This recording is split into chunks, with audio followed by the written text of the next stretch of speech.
Hello and welcome to the MovieKing Podcast. My name is David Jurmann and I'll be your host. On today's episode, I'm going to review the film The Smashing Machine, and in the second half, I'm going to review the movie Good Boy. So starting off with Smashing Machine, this is a movie I was very excited about. It's a new movie from Benny Safdie, one half of the Safdie brothers, who did movies like Good Time and Uncut Gems. And Benny Safdie, the two split up. Benny Safdie is doing The Smashing Machine now, and the other brother, Josh Safdie, is doing the movie Marty Supreme later in December. And as for Smashing Machine, though, what made me so excited about this film is that it is Dwayne "The Rock" Johnson trying to kind of reimagine himself. He's trying to really reignite his acting career and do a big change, which is scary, I think, because The Rock has just been doing the same types of movies for years now. Basically, his entire career, his whole acting career has been very safe, generic blockbusters. And I'm not saying there's anything wrong with doing those. I'm just saying that, it gets very repetitive and they're not very good movies, I think, is the big problem. They're not like movies that you really enjoy watching. No one really loves Baywatch or San Andreas or Rampage, Skyscraper.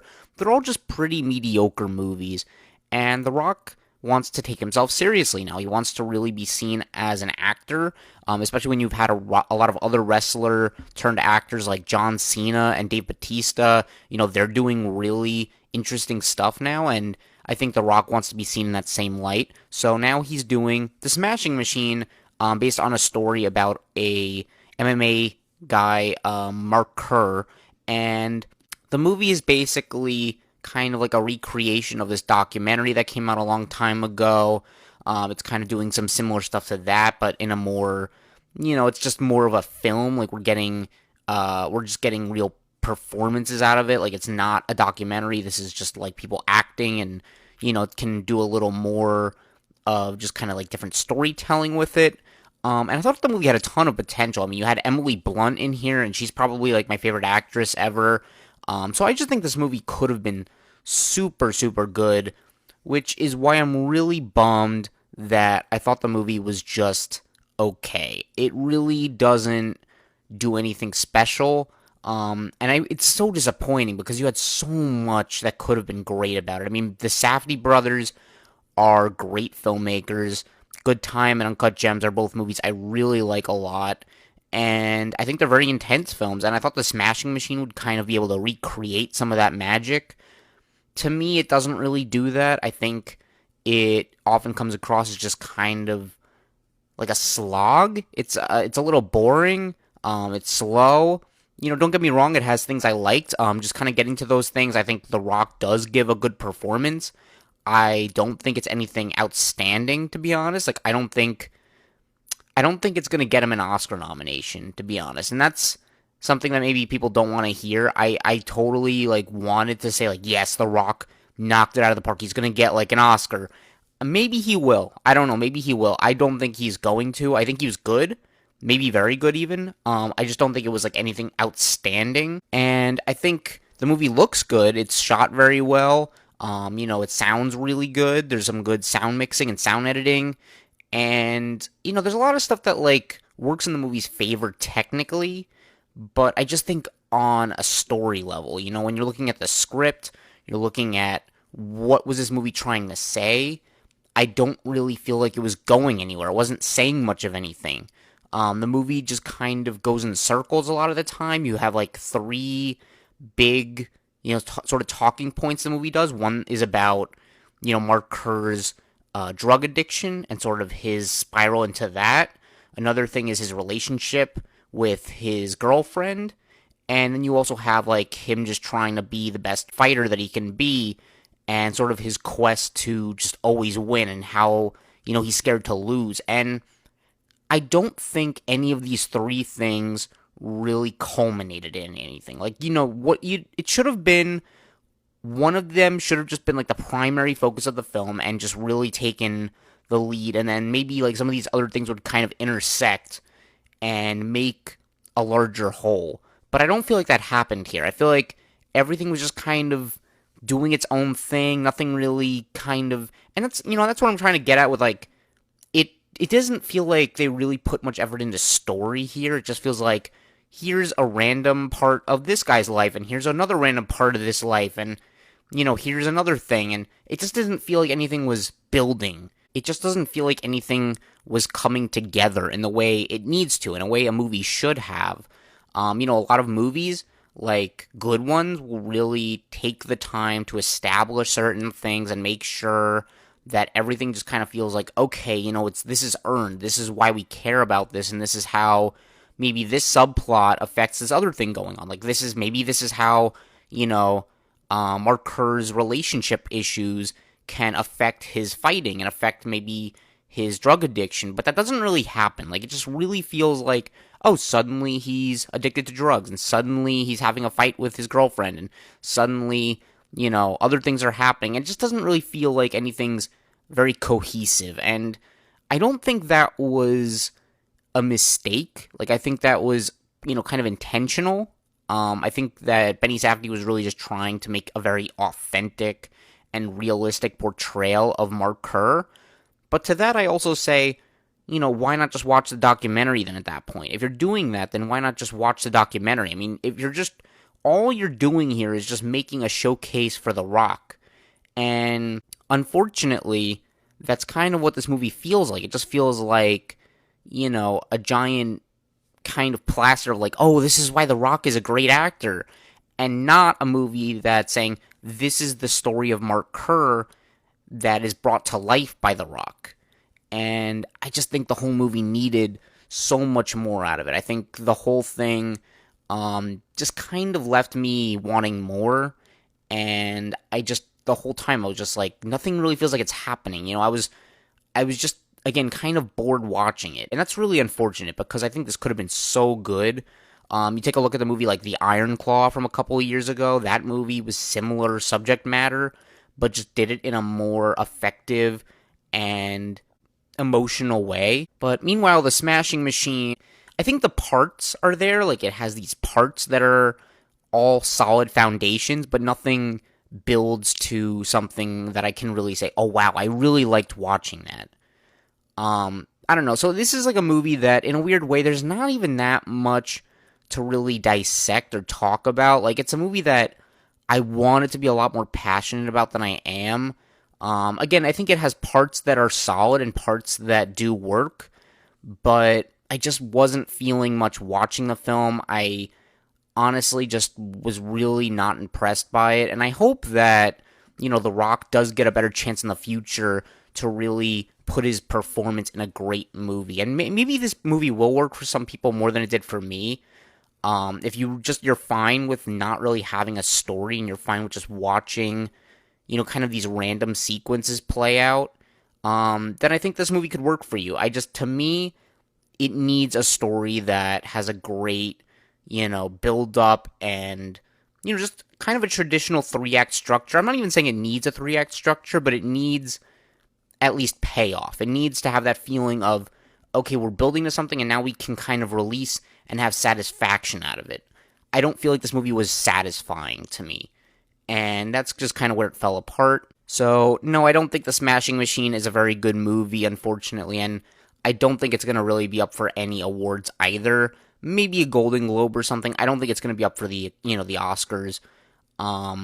So I'm going to say you can probably skip this one in theaters, but if it's on streaming, maybe give it a watch. Or if you really love The Rock, you can watch it for him. Or if you love Emily Blunt, she's also very good in the film. I just think, as a big fan of the Safdie brothers, I really was thinking this could have been a lot better than it was.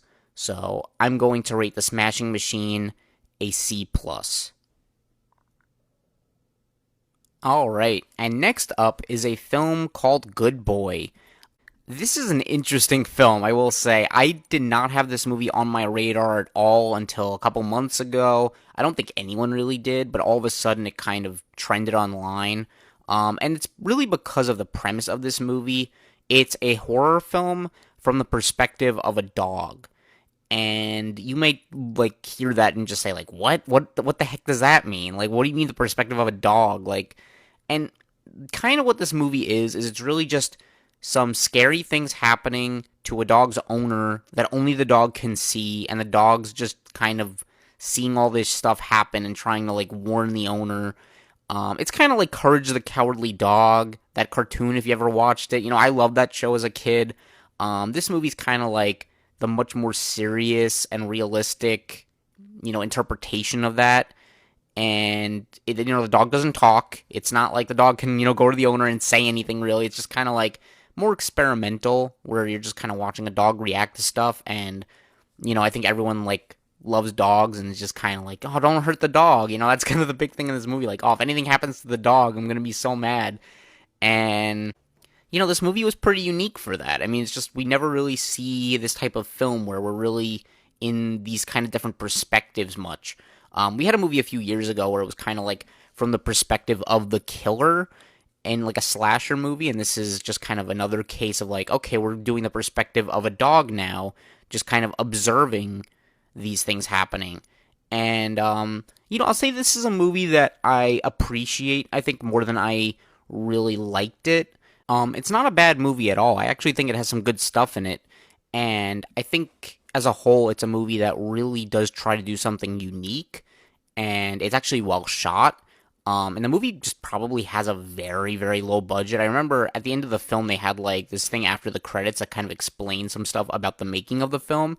And the director, Ben Leonberg, was kind of saying that this movie took years to film. Like, it was just constant, like, just random points filming his dog, reacting to stuff. And it wasn't even like they really made anything scary happen for the dog to react to. It's literally just a dog looking serious at stuff. And the dog doesn't even know that, it's in a movie. It's just kind of reacting to random things. I thought that was very fun, and kind of makes you look at the movie a little differently.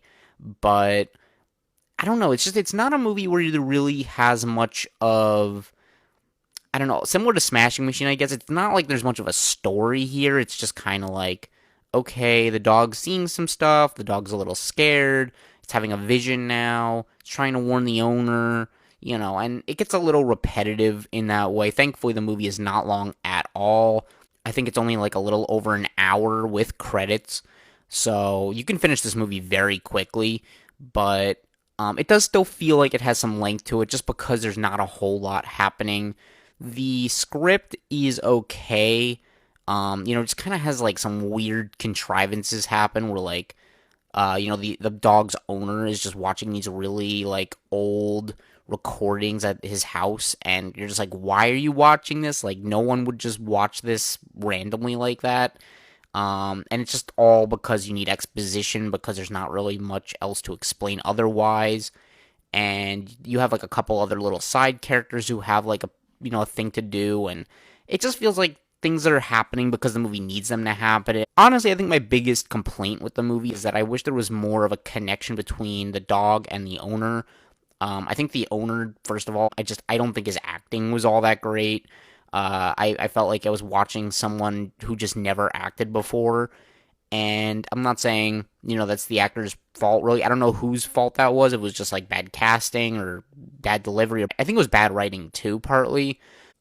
But I just thought that was kind of taking away a little bit from, I think, what could have been the heart of the movie. I think the heart here should have just been like a dog wanting to protect his owner. And that's what the movie was clearly trying to have. I just don't think they felt that connection that you needed, especially because when things start happening later on in the film, I just wasn't really feeling like that. Like, oh, if something happens to this guy, I'm going to be really sad. I just wasn't feeling that. And, it's hard to do in a movie like this. It's really hard to have all that, great connection when your main character can't even talk. It's just, making noises and whining, and your owner is just like by himself, really. And it's hard to communicate a lot of that. And especially with the way the movie was filmed, it's hard to really tell that story in a very satisfying way. But I don't know. It's not bad. It's really a fine movie. I just think it would have been better if they really just had more heart to it. If they really established that connection more, I think I would have felt more. But it is a well-made film. I mean, I think the dog is amazing in the movie. Even though it turns out like the dog wasn't even really acting, it still was a very like, it still was a good boy. I mean, I think the dog is very cute, and it was very, nice to watch, and did a good job with, like, just kind of letting us feel for the dog. Um, it's a fine movie. I can see why it was trending, and I think there's a lot of good stuff going for it. Just, it's not a movie I can really recommend to anybody. I feel like it's more like if you love horror and you like these sort of niche experiments, then give it a watch. If you don't really care for those, then this movie's probably not going to do much for you. Especially if you don't like watching animals in danger. This is going to be like your worst nightmare as a movie. So I think just keep that in mind. But if you do enjoy these kind of movies, you enjoy these like sort of experimental horror films, it's short, it's to the point. It is well made, so could be worth a watch for you. I just don't think I can totally say it's like worth recommending to anybody. So I don't know. I'm gonna give this film a B minus. It's definitely passable. I actually think I do like it a little more than The Smashing Machine, just because it feels like it has a little more going for it, but it's a little disappointing. And that about does it for this episode. If you want to follow my reviews, you can find me on Letterboxd at MovieKing1224. You can also listen to this podcast on your favorite apps such as Spotify, YouTube, Apple Podcasts, and Amazon Music. If you have any comments or feedback, I would love to hear it and improve the show. And of course, if you've enjoyed this episode, please consider liking, subscribing, and hitting the notification bell to hear more like it. I appreciate you all so much for listening, and I'll talk to you next time. Thank you. Bye-bye.